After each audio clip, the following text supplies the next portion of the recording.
Finally, we have the wave manager itself. So first is a wave list. This is just the data itself. It's a separate class that has all of these vectors just so that I don't have to put them all in the class header itself. They're vectors because there can be any number of levels that the designers want. So if we look, we have initialize wave, initialize data, setup wave number, and stop wave. Now let's go look at them. So first, initialize data. We go through the entire file. We parse whether we search for specific words, head, speed, level.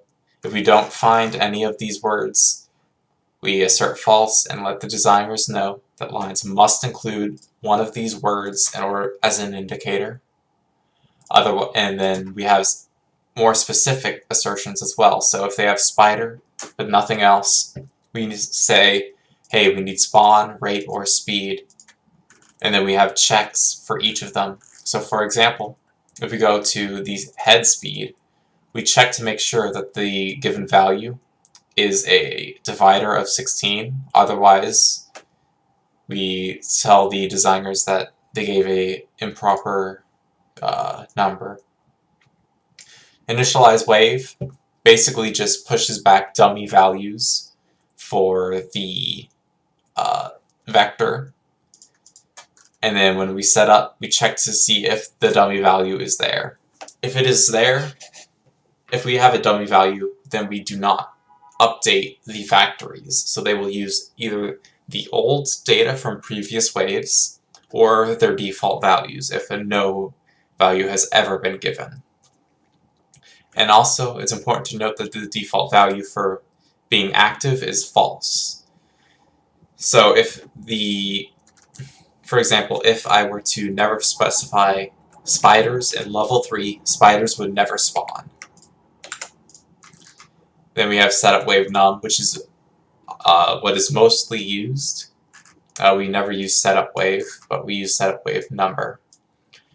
And we simply set up the wave specified by the player manager.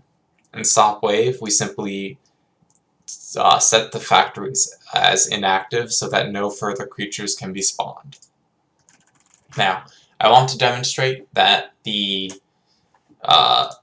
reading is correct, so I'm going to start loading up the game once more. Now, the attractor mode will load in on level 1, so we should have a centipede length of 10 with a speed of 2, and we don't have any heads. And it looks like we are correct. So let's create 4 heads, and let's actually speed up the centipede, for example. Well, now when we load into our attractor mode, you see the centipede is much faster, and we have 4 different heads. So we can tell that our parsing is working. Well, what if we have an invalid number? As I mentioned, speed must be divisible by 16. So what if we were to say the centipede speed is 3? Well, when we start to run our game, we get an assertion, false, centipede speed not a divider of 16. Well, that's what we expected. So, as we can see, our parsing works. And because I did not mention this earlier, when I showcased my game, currently we have no errors.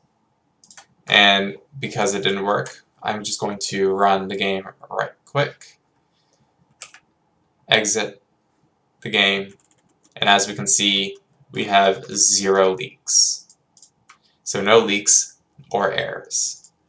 And that is the entirety of Centipede.